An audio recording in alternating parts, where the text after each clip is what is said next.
কেউই দিবে জানি কি বেস্টের টিকিট, কেউই দিবে যাইয়া ওই যে ফ্যামিলি কার্ড। আমার প্রথম চাওয়াই থাকবে সাধারণ জনগণের নিরাপত্তা।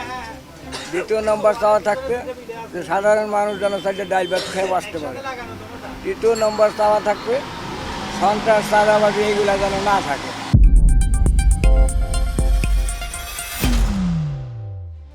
আমার জীবনে আমি বহু সরকার দেখছি, শেখ সাহেবের তো আরম্ভ করি একেবারে এই পর্যন্ত মোস্তাক কন, ফনি হোসেন মজুমদার কন, খালেক মোশাররফ কন, তারপরে ওই হাফেজি হুজুরা ছিল, জিয়া রহমান সরকার চালাইছে, তারপরে এরশাদ সরকার চালাইছে, তারপরে বেগম খালেদা জিয়া চালাইছে, তারপরে শেখ হাসিনা চালাইছে, এখন বর্তমানে আবার নতুন সরকার আসছে।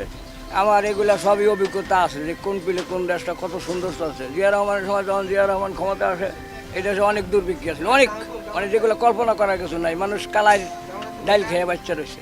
এই জিনিসটা জিয়া রহমান আইসা কী করলো, সাধারণ মানুষের কাজের মাধ্যমে খাদ্য দিল। আমার একটা পিষ্টি ছেলে লয়ে গেল, আমি 4 কেজি গম পাইছি। আমরা 3 বাপ পুঁতে খাচ্ছি, 12 কেজি গম পাইছি। আমার সংসারের অভাব অল্প দিনই পিতাই গেছে দেয়া। এখন যেটা আবার অনেক প্রতিশ্রুতি দিতে আছে, কেউই দিবে জানি কি বেস্টের টিকিট, কেউই দিবে যাইয়া ওই যে ফ্যামিলি কার্ড। এই ফ্যামিলি কার্ডে আমি মনে করি যে এতে আরও আইলসার সংখ্যা বাড়বে আর হইবে। এটা কাজের মাধ্যমে যদি কোনো কিছু করা হয় মনে হয় এটা ভালো হবে। কাজের মাধ্যমে করতে গেলে ওই বাড়িওয়ালায় যাইবে না, কিন্তু রিলিফ চাইতে বাড়িওয়ালাও যাবে। এটার ভিতরে কোনো অবিশ্বাসের কিচ্ছু নাই। সাধারণ মানুষ এই যে কম্বল দিচ্ছে, আপনি দেয় দেন, সাধারণ মানুষ কয়টা পাইছে? সব বাড়িওয়ালারা সব ইয়ালারা পাইছে। এই যে কম্বল দেয় বা ভালো একটা জিনিস দেয় সরকার, অনেক কিছুই সরকার দেয়। বিগত দিনে দেখেছি, দেখা গেছে বড় এক নেতা বয়ে গেছে 50টা, একটা কর্মী পাইছে একটা, হেরবার বা এটা হেরবার কি হয়েছে না হয়েছে আল্লাহ মালিক জানে। ভিশন এম্পোরিয়ামে চলছে কিস্তিতে কিস্তিমাত অফার। সহজ ডাউন পেমেন্টে ঘরে আনুন পণ্যের সমাহার। আমার প্রথম চাওয়াই থাকবে সাধারণ জনগণের নিরাপত্তা। দ্বিতীয় নম্বর চাওয়া থাকবে যে সাধারণ মানুষ যেন সাইডে ডাইল ভাত খেয়ে বাঁচতে পারে।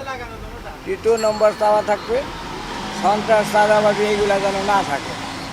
তৃতীয় চতুর্থতে আমার চাওয়া থাকবে সাধারণ মানুষ অনেক ঋণগ্রস্ত, অনেক ক্ষতিগ্রস্ত, অনেক পেলে অনেক মানুষ অনেক সংকটে আসে। এগুলা যদি নতুন সরকার আইসা কোনো একটা তাদের জন্য উপকার করে বা তাদের জন্য একটা কাজ করে, তাহলে অনেক তারা স্বাবলম্বী হইবে এবং তাদের এগুলা কাজে লাগবে, তাদের উপকার হবে। পরবর্তীতে গরিব গরিব মানুষ অনেক কষ্ট মষ্ট করি 1 মাসের বেতন পাইলো, দেখা যায় রোড দিয়ে আটকে দিতেছে, একটা দুর্ঘটনা কইটা লয়ে গেল টাকা কটা। এই টাকা কটা লয়ে যেন উনি নিরাপদে বাসায় যাইতে পারে, এইটাই আমার চাওয়া থাকবে। আর যাই হোক, আগামী বিগত অনেক সরকার দেখছি, এই সরকারও আশা রাখি ইনশাআল্লাহ ভালো চালাইবে, ভালো চলবে।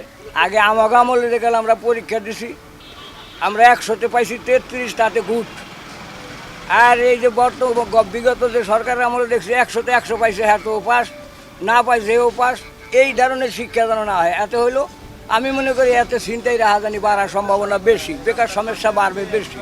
এইগুলা না করিয়া শিক্ষার মান যেন বাড়ানো হয়, শিক্ষার মর্যাদা যেন বাড়ে, পরীক্ষা দিয়ে পাস করিয়া দক্ষতা এবং যোগ্যতায় যেন সে চাকরি পায়, এইটাই আমি প্রত্যাশা করি।